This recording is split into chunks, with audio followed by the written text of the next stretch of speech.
Okay, so in these next few exercises, namely from 13 through 22, we have been asked to draw the graphs of the functions, graphs of the given functions, and also find their periods, because they are going to be periodic functions.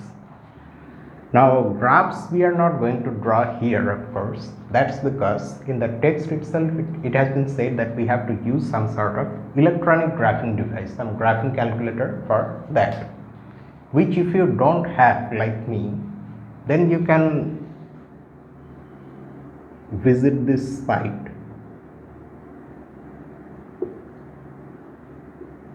about which I said before also. I think I mentioned this site on multiple occasions, or on your web browser you can directly search for these terms. Desmos graphing calculator. It's an online graphing facility. If you visit this site, you will see that it's extremely easy to use. There is a place you will see where you have to supply the equation and the corresponding graph will be instantaneously generated for you there itself, and with that graph you can do many things, like you can zoom in, you can zoom out. If you click at some point on the graph, the site will give you the coordinates, and not just graphs of equations, it will give you regions in the plane for some inequality also. In fact, you can use it to draw 3D graphs also. So you can do many things. So I leave the graph part to this and to you. It will be a fun exercise. You will see if you really visit this and start drawing graphs, you will be doing it for quite some time. So instead, what we are going to do here is we will find the periods of the given functions. Now for that, let us also recall the definition of a period, and hence the definition of a periodic function. Say you have a function f, the kind of function that we are dealing with, a function where the input is a real number and the output is also a real number. If you have a function f such that there exists a positive real number p for which this equation is true for all x in the domain of f, for which x plus p is also in the domain of f. If this is true, then f is said to be a periodic function, and the smallest positive real number p for which these things are true is called the period of the function. Now because graphs have been asked,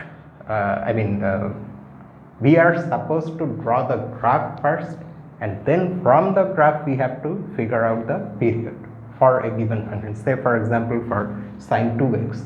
But because we will not have any graph here, so instead what we are going to do, we will use the definition of period itself to see what the period can be.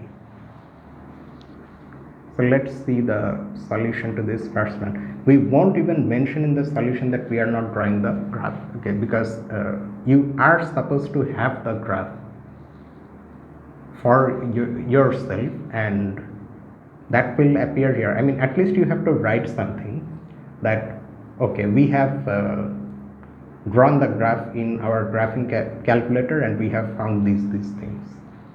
I'm not going to write anything for that. Instead, what I'm going to do is this. Let p be a positive real number such that now I'm going to write this equation for the given function.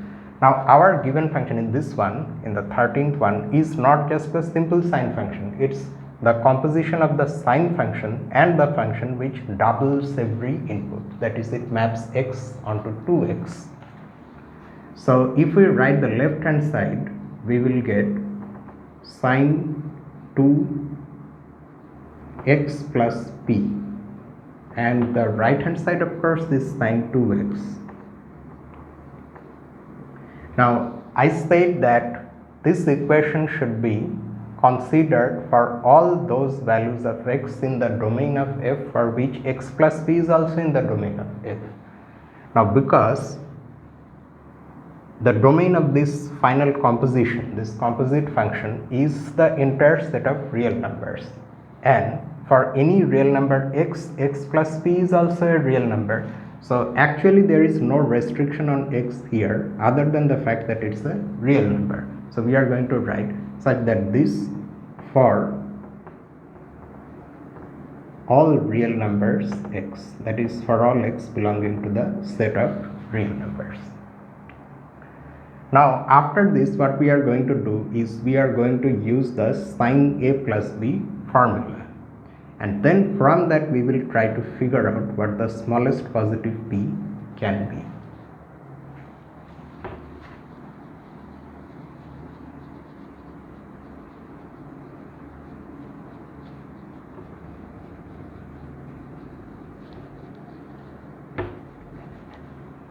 Now sine a plus b formula is a well known one, and in fact we have seen this in this section itself. It is sine a cos b plus cos a sine b. So our a is 2x and b is 2p.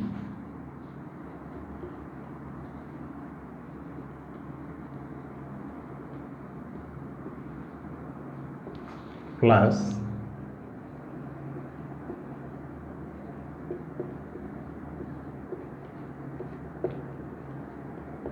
equal to sine 2x for all, this is important, do not forget this, for all x belonging to R. So that means this equation should be true regardless of the value of x. Any x, any real number you put in place of x, it should be true. So p should be such a number. Now looking at this equation, you can see it is not a situation where actually we are following a logical argument that will ultimately give us the value of p, but we are guessing, and in our guesswork we are taking the help of this equation. So after this what you are going to do, that you only have to figure out. You notice one thing, that because you want this left hand side to be equal to sine 2x, so you can make this term in this sum on the left hand side 0. This term should be 0. I mean the right hand side should be 2x, so this term should be 0 and cos 2p should be equal to 1. Okay, and that should be true for any x. So sine 2p, when is sine 2p 0? Let us also recall, and this time we actually are going to draw the graph of sine very sloppily, just to see what the situation is. So if you remember the graph, it is roughly like this, okay, and then it goes down. I mean you understand what the graph is, you have already seen it, and then it again goes up and it continues to do so in a wavy pattern. Now you can see that your p should be a p for which sine 2p should be equal to 0. But because you have chosen p to be positive, so your 2p is also positive. Now 2p lies here to the right of the origin, and the smallest instance where sine 2p is 0 is 2p equal to pi. That means 2p equal to pi. In other words, p equal to pi divided by 2. Now if you substitute that value here, this term of course becomes 0, However, you encounter a problem here, because here you will get cos pi, and cos pi is not 1, cos pi is minus 1. So if you put 2p equal to pi, you get the equation reduces to this, minus sine 2x equal to sine 2x, and this is not true for all x. For example, if you put x equal to pi divided by 4, then the left hand side becomes minus 1, whereas the right hand side becomes 1, and that is not true. So that means you need a higher value of 2p. Now if you extend the graph on that side, you will you already know these things. 3 pi divided by 2 is the value of the input where the sine function becomes minus 1, and then again it rises and it becomes 0 at 2 pi. Now if in place of 2p, instead of pi you put 2 pi, then you have sine 2 pi here, that again is 0. However, this time in place of 2p we are putting 2 pi, so cos 2 pi is not minus 1, cos 2 pi is 1. So you indeed get sine 2x equal to sine 2x, regardless of what x is. So that is why p should be equal to, from here we are getting that instance now, so p should be equal to pi.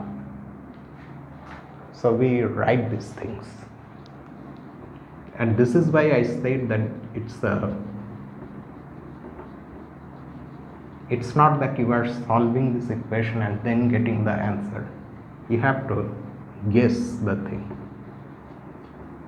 And from the graph also, if you draw the graph, from that also you have to guess the period and say what it is. Geometrically, if you look at the graph, the period is the distance between two consecutive crests, two consecutive peaks, those mountains you get. No? So the distance between two consecutive peaks is the period of the function, or the distance between two consecutive crests of a wave. From this equation,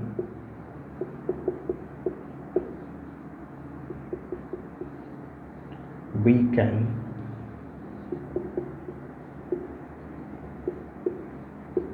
figure out that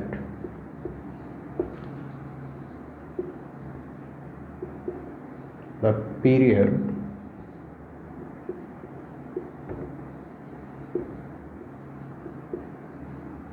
of sine 2x is pi.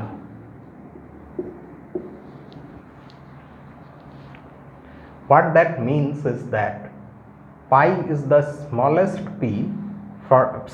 positive p for which this equation is true, regardless of the value of x. So that is the solution to this 13th one. Then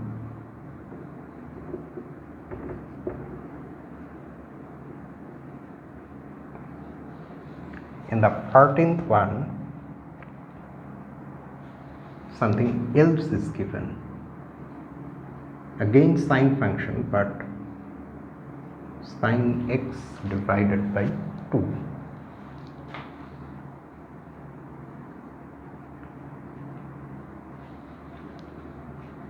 So if we proceed like the previous solution, in fact let's just write like that. Although this is not how we should write a solution, but still in the context of all these exercises appearing together and being solved together, I can write like this.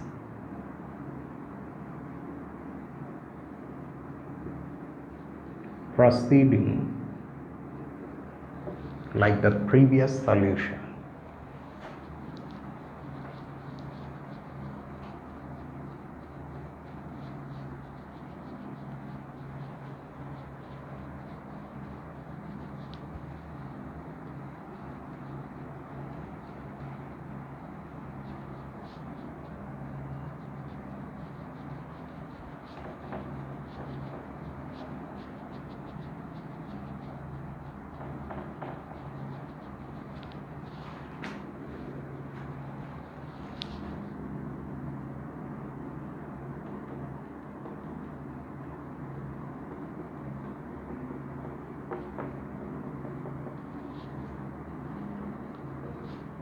we get what we get. Now in place of 2, previously we had 2, now we had 1 over 2. So you just write accordingly.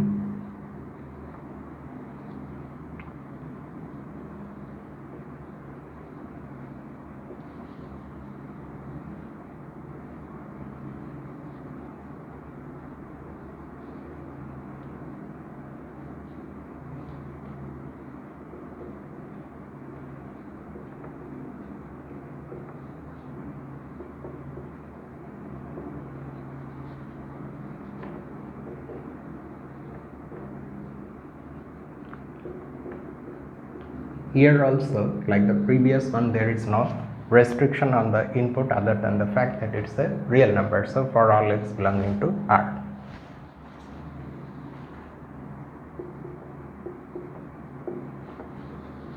From this equation,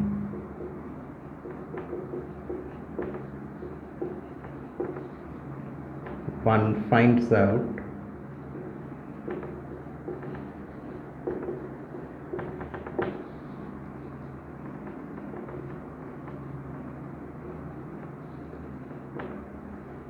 is but what. Okay,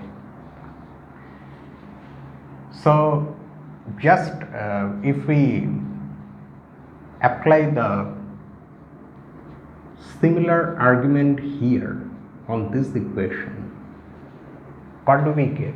I mean, we have to make sin p by 2 0 and at the same time cos p by 2 1. Now we have already seen what happens when we have pi here and pi here. We don't have what we want, but we need 2 pi here because that is the first instance where sine of that becomes 0 and cos of that becomes 1. So that means we need this. So p should be equal to 4 pi. Previously we needed what? Previously also we needed this, but this equation gave us p equal to pi, whereas this one has given us p equal to 4 pi. So just from these two exercises and their solutions, you can see a sort of pattern that is emerging. If you have sine kx, then the period of this function is 2 pi, which is the original period of the ordinary sine function, divided by k. Because you see, previously you had sine 2x, 2 pi divided by 2 has given you pi. Now you have sine x divided by 2, so 2 pi divided by 1 over 2 is 4 pi. So, but this is only an observation. Okay, so let's just solve the next one. We don't yet know whether this observation in general is true, I mean the way we have stated here. We will see.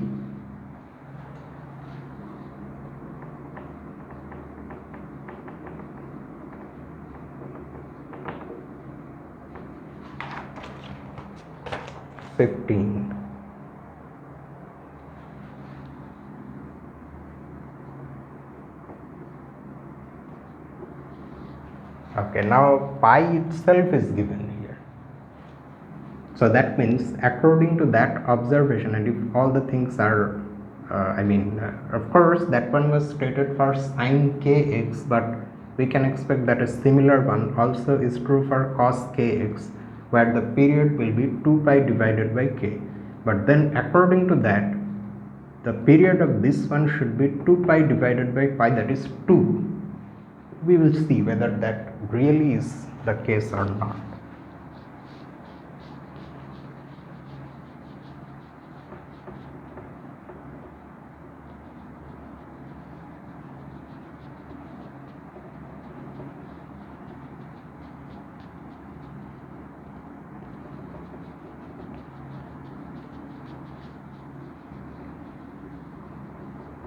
In your solution, you however do not have to go through these calculations. Let me remind you of that. That's because you are supposed to figure out the period directly from the graph itself. So you will just simply write like this. The graph is this. From the graph we can see that the period is this. That's it.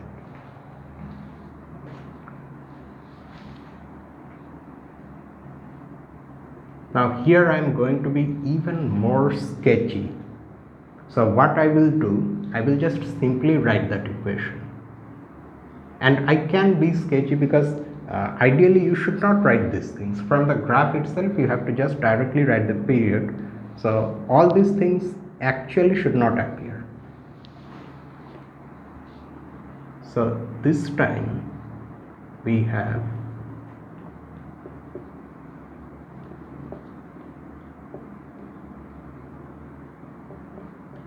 cos pi x, which is equivalent to, this equation is equivalent to, oh, and now okay, see, now we have to apply cos a plus b formula. Now the function, the outer function is no longer sine, it's cos, and cos a plus b is cos a cos b minus sine a sine b.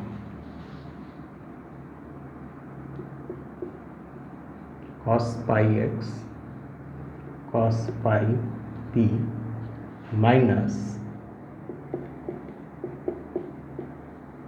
sin pi x sin pi p. If things look somewhat difficult to understand, you can use brackets also. Equal to cos pi x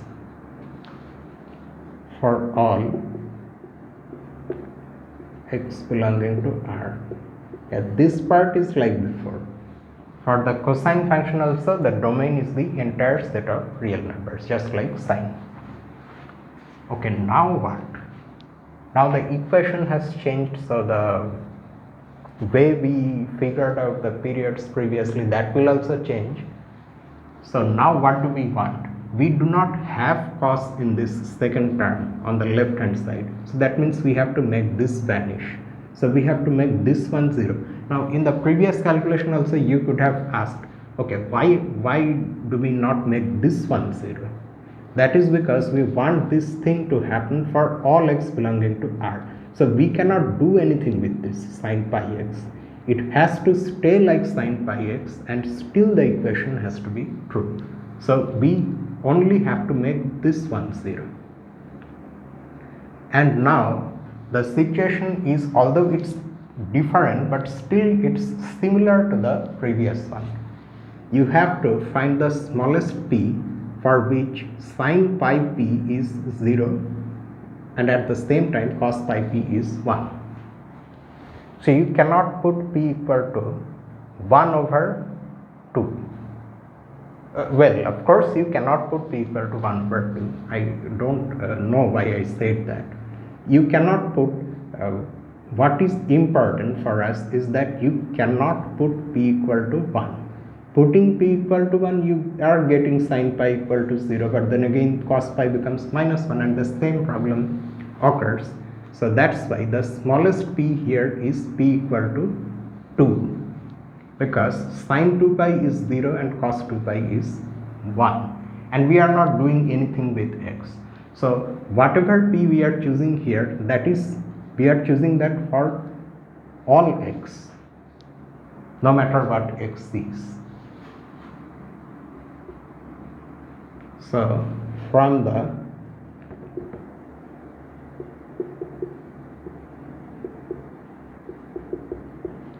above equation, we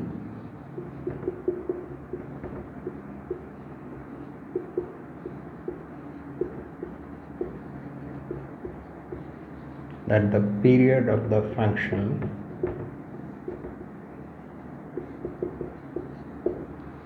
cos pi x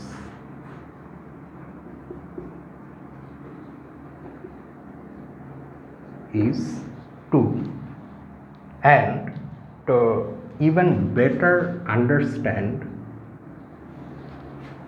exactly why we chose to draw the graph of the cosine function. Just like for sine function you have a graph, for the cosine function also you have a graph which looks much like what the sine function graph is, but shifted. So for the cosine function things look like this. This is minus pi divided by 2, and then it will go up like that. So now you have to understand that here, however, the situation is slightly different than the sine function. In what sense? In sine function, the graph goes like this. No? So things start with 0. Things start at 0, becoming 0, and then again you are searching for another 0. Here, however, because you are considering a positive period, and it's a little difficult to understand what happens if we start here. So it's better to start here itself. At 0, the cosine value is 1. So you are again looking for another one. Okay.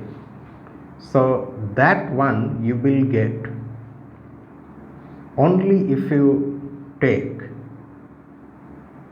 you go further out and you get what? At pi it will become minus 1. At 3 pi by 2 it will become 0. At 4 pi by 2, that means at 2 pi again it will become 1.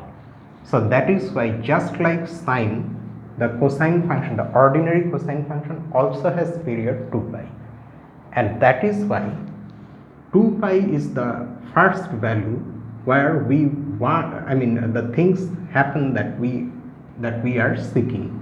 This is 0 and this is 1, and that gives us cos pi x equal to cos pi x for all values of x. Now, do you notice one thing, that the general thing that we guessed here about the sine function, that sine kx has period 2 pi divided by k, the same thing has turned out to be the case with the cosine function, at least in this case. Ordinary cosine function has period what? 2 pi. So according to our guess, we have to divide by pi, and that has given us the period 2. And if you think about all these functions for some time, in fact you can just simply look at the general one, cos kx, you will see that the period is in fact 2 pi divided by k, and the same thing is true for sin kx also. From the graphs also you will get this idea for the general case.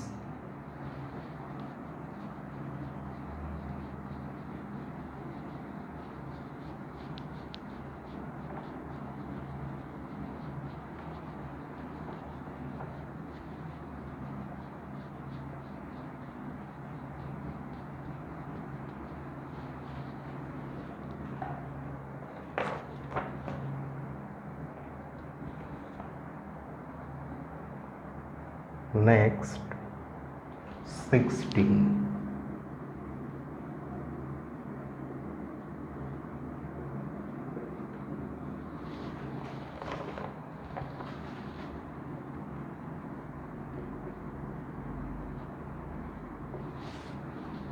So in these ones, what we are going to do, I will just simply write the thing.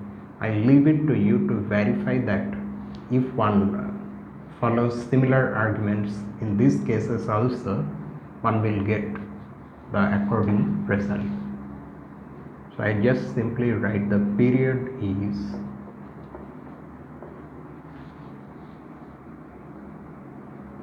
(2 pi) divided by this coefficient, that is 4.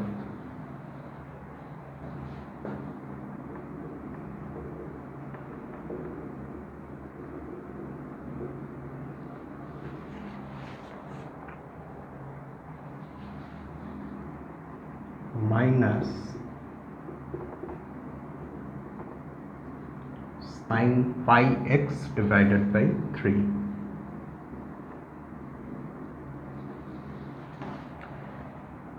Do not get confused with this minus. The minus can be there. In fact, something else also can be here, as complicated as the root 2 or pi, anything, any real number can be here. That does not affect the period of this entire function, because that real number itself is not something periodic, but the sine function is. So whatever period you are going to get for the ultimate function, that depends on the period of sine itself, because this is only producing that effect of having same values repeating again and again at regular intervals.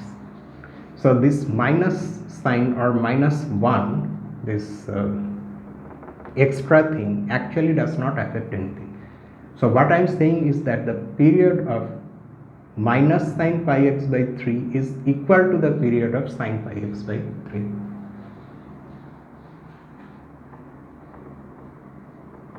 And the period is again, and all these things can be seen once you have the graphs of these functions. So here the period is 6.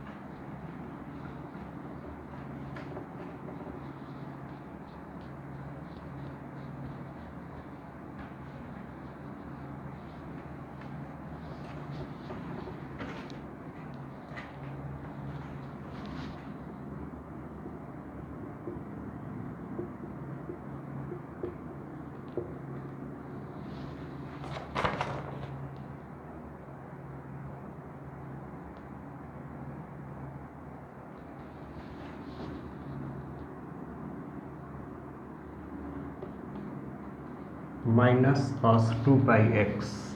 Here also the minus sign actually does not affect anything.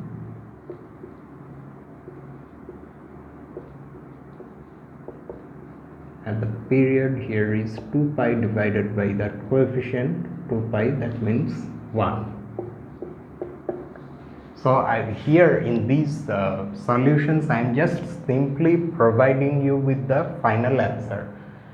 All the arguments, if you really want to find things analytically, you can use our equations and our technique, the arguments that we have gone through here in some of the previous solutions, or you can use the graph itself to figure out the period. Here however I am just simply giving you a hint and in fact the final answer, that's it. So all these solutions are incomplete.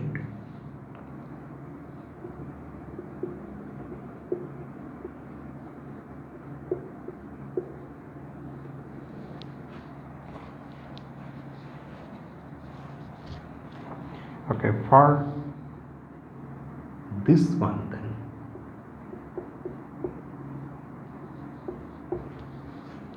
at first glance it seems like okay, so now what are we going to do with this one? But you just use the cos a plus b formula. Cos a minus b formula also you can use if you remember that.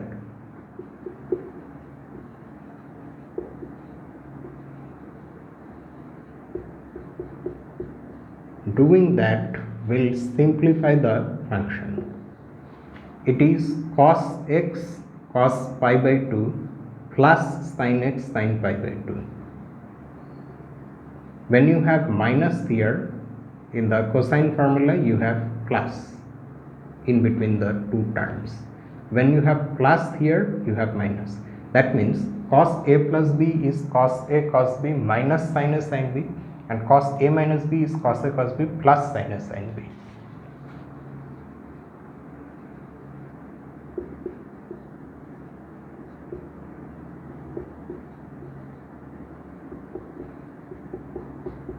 Sin pi divided by 2.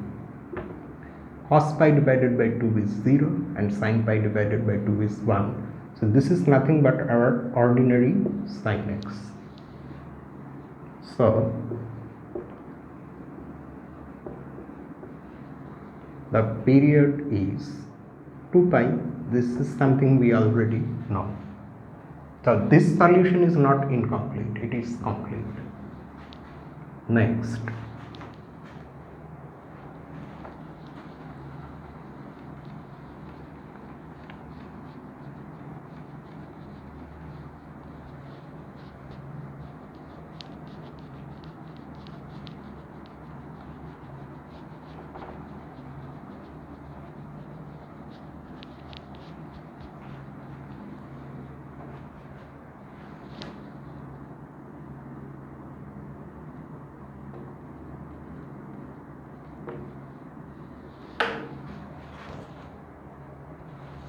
just like that, you have this one,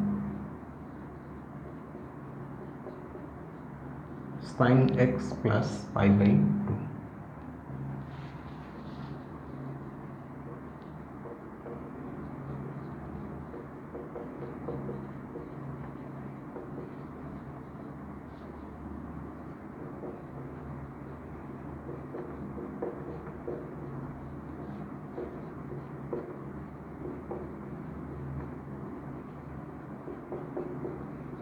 Sin x cos pi over 2 plus sin a plus b formula.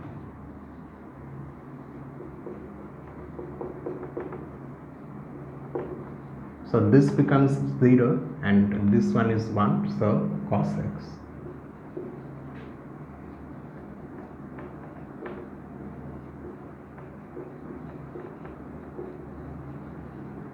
So the period is again 2 pi because ordinary cosine function.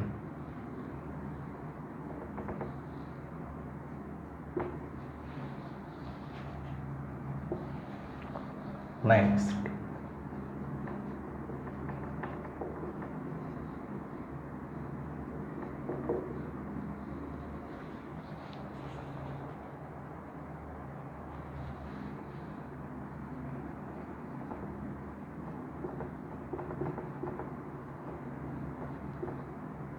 plus 1. Not just that minus sign, I mean if you multiply your given function by a constant, then you do not have to bother about that constant when you are finding the period, because it will not affect the period. Just like that, this plus 1 will not affect the period, and you understand why that is so. That is because your what will this do to the graph of sin x minus pi by 4? It will just simply shift the graph upwards by 1 unit. That is because all the outputs have plus 1 with them. I mean all the outputs of this function have plus 1 with them. Okay, so that is why plus 1 is just simply there, you just have to ignore it. So we simplify this. Ignore it means of course write it, but you just look at what happens here.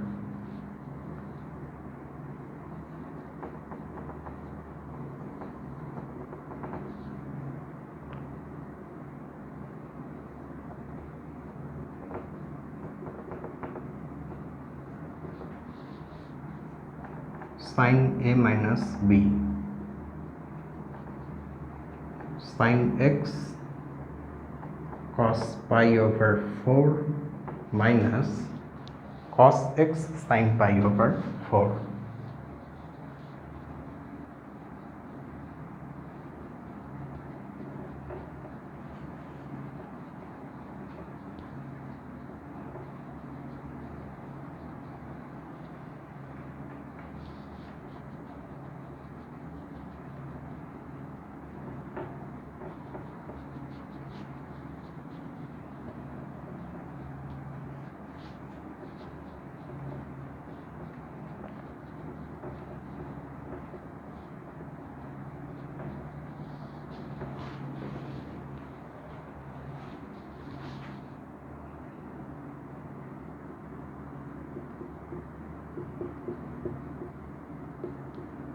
Plus 1. Now cos pi over 4 is 1 over root 2.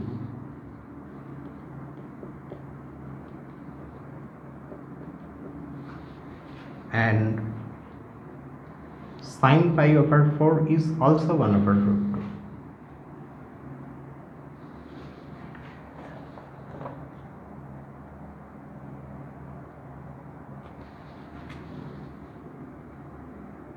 So that means minus 1 over root 2 cos x plus 1. So it ultimately becomes sin x minus cos x 1 over root 2 plus 1. So the period does not depend on this 1, of course. It also does not depend on 1 over root 2. It depends on sin x minus cos x, what the period of that function is. So that will be the period of this entire function. And I will not go into the analytical argument of why the period is 2 pi. It is actually 2 pi and it comes from the period of these two functions.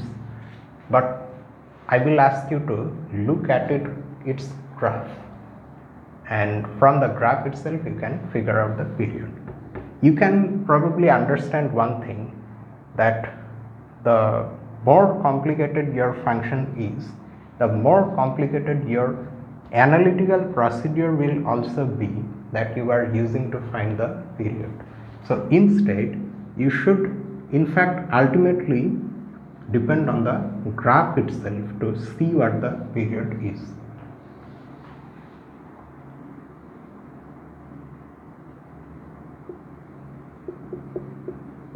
We find, I should write from the graph, but we don't have the graph here, so I'm just simply writing, we find that the period is 2 pi. I mean, it's just a fact that if you want, you can prove analytically by showing that 2 pi is the smallest positive real number, such that 1 over root 2 times sin x plus 2 pi minus cos x plus 2 pi plus 1 is equal to this thing, okay, without that 2 pi. But that's just the way things are, and this is the period.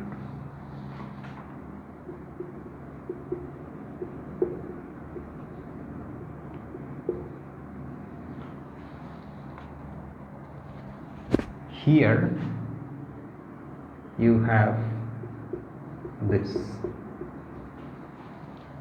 I am not sure whether I have taken this down correctly or not. Is it really x minus pi over 4 or x plus pi over 4?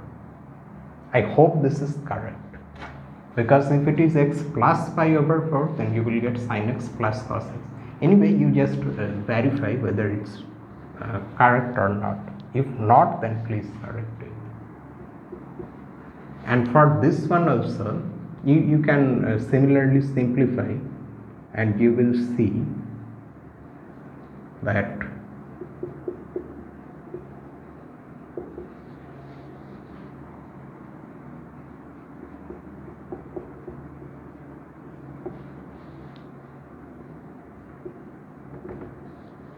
cos A plus B is cos A cos B minus sin A sin B.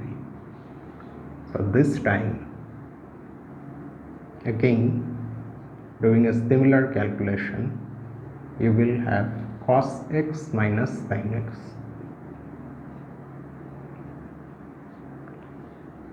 Minus 1. Now you can raise another type of question regarding these things. If I am just simply writing that the period is 2 pi, the period is 2 pi, for this one also it will be 2 pi, and I am saying that from the graph one can find that the period is 2 pi, then what is the point of writing this thing? What is the point of simplifying the given function like this? That's because I actually want you to try to guess the period 2 pi from this simplified expression of the function, like how we did in those previous exercises. Okay, so I leave these things to you to try and see whether you can really guess the period 2 pi even in this complicated situation also. Previously we did not have this because previously we encountered, in each case, only one trigonometric function, maybe sine 2x or sine x divided by 2 or cos pi x, something like that. But here we have this difference of two trigonometric functions. So just think of it. Okay, I have not myself thought of it, so I ask you to just think of it and see if you can come up with this period 2 pi like that analytically using some sort of argument.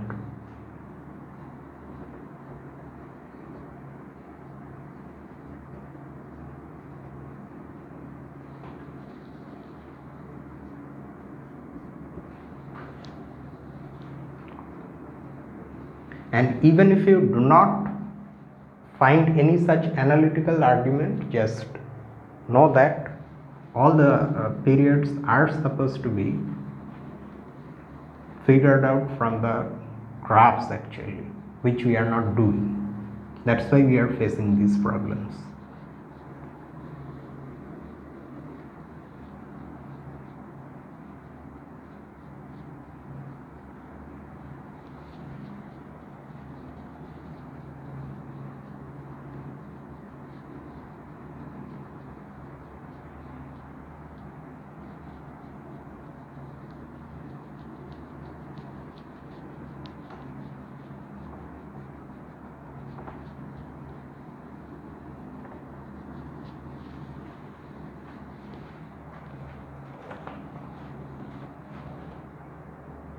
The next four are also like this, but anyway, let's just see them also. Graph the functions.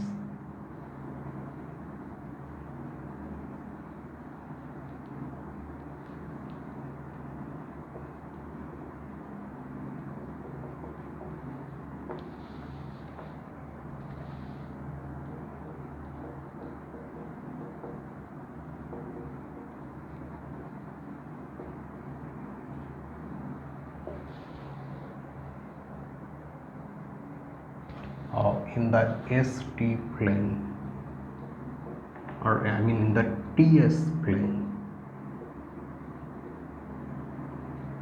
The authors have changed the names of the variables. T-axis horizontal, S-axis vertical.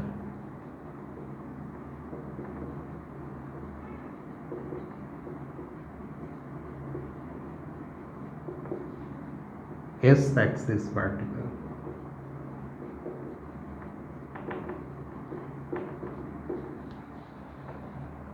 What is the period of each function?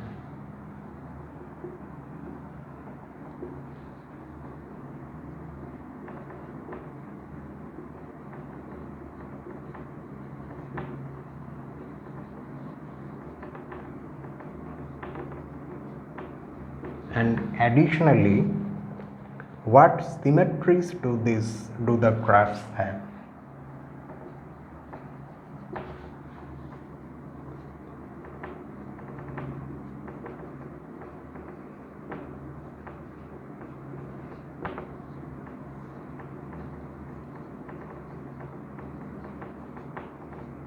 if the graphs have any symmetry or symmetries, you have to mention that.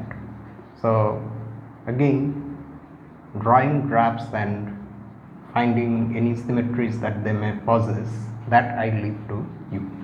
We will just mention the periods, and the periods in this, in fact in this case, I mean in each case, in principle at least, be guessed analytically like that, looking at the equation from the, which comes from the definition of a periodic function. But I will just simply mention the periods, because the functions that you will see here are the remaining functions: tangent, cotangent, secant and cosecant. So for them also some formulas are there. For example, tan A plus B is tan A plus tan B divided by 1 minus tan A tan B, which however we have so far not seen. It is coming in some exercises. We are still, still we have time to get there. But I will just simply, for that reason, and also because we have to actually draw the graphs using a graphing calculator itself, but actually we have to look at the graphs and then guess the period. So that's why I am not putting too much emphasis on finding the periods out using analytical means like what we did in those exercises. Not at least here.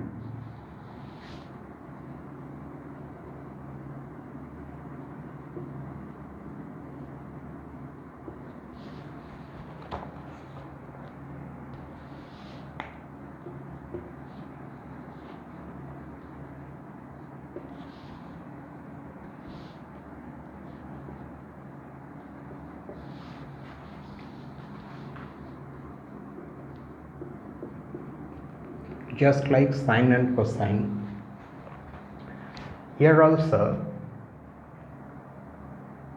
some such general result is true. If you had cotangent of kt, then its period would have been the period of your ordinary cotangent function divided by k. Now ordinary cotangent function has period pi. If you recall, if you go back to your text, there you will see that all the fundamental periods are given for the basic trigonometric, 6 basic trigonometric functions. Among them, sine and cosine function have, each one of them has period 2 pi, but tangent and cotangent have period pi. So that means here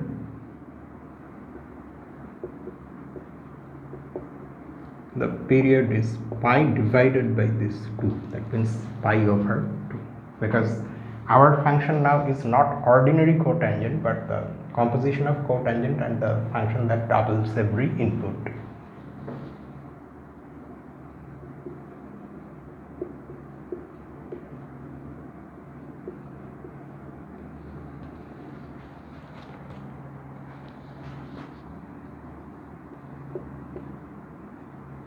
Minus tangent of pi t. Again, minus sign does not change anything.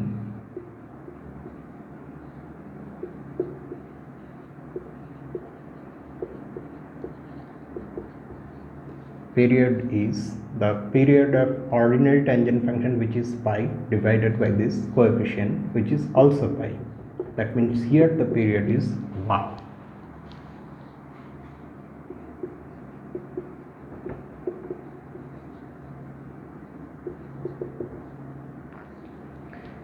So instead of you having complete solutions, you are in fact having partial solutions and in some cases only hints. And this is a good thing, because it will force you to do something on your own and not just take these things down blindly and produce them wherever you want to produce them. And what more is true, I may have made some mistakes. So you actually have to go through these things carefully and see whatever I am saying is not just some made up thing. It's actually truly a true statement. In each case, what I'm writing is a true statement. You have to make sure that that is the case. And if you encounter any problem, or if you see that I have made just simply something I have written which is absolutely not true, you have to immediately let me know. We can then rectify. And this one, the next one is s equal to the secant of pi t divided by 2.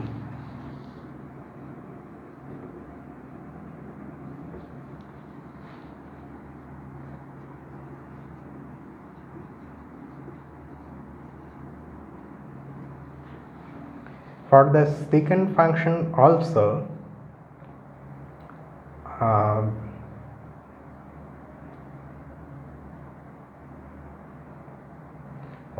for the secant function, unlike tangent and cotangent, for the secant, just like sine and cosine, the ordinary secant function has period 2 pi.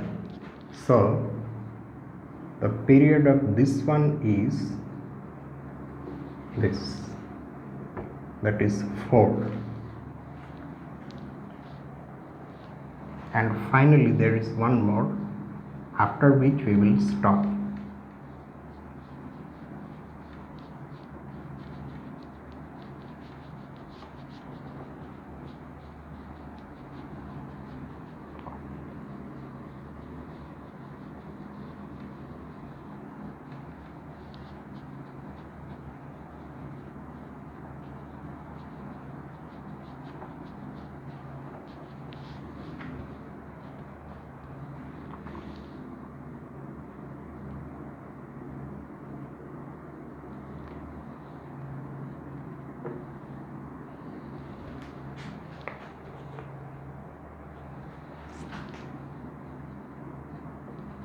And in this final one, we have the cosecant function of t divided by 2.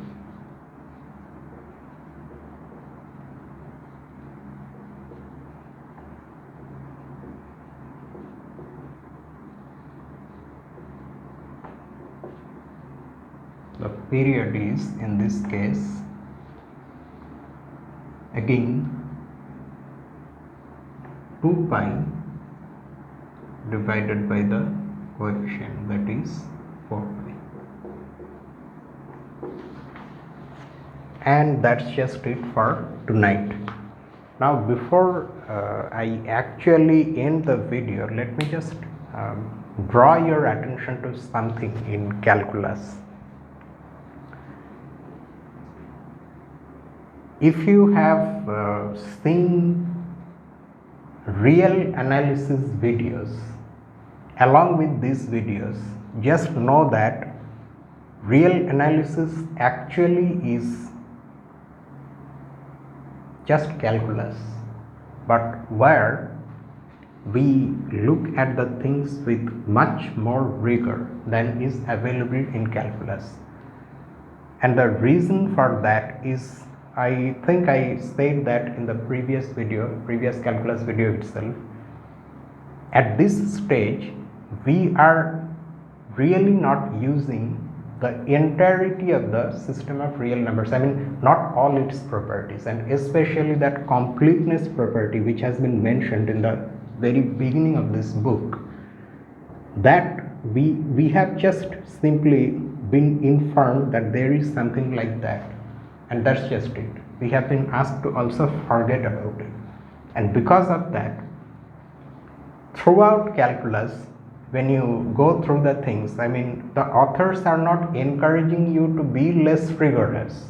You have to in fact understand all the things that are written, that you are going to write or you may have written, as much as you can, but still there will be some gaps and some questions will be there which will only be answered when you encounter real analysis, where we will look at all the things with absolute rigor.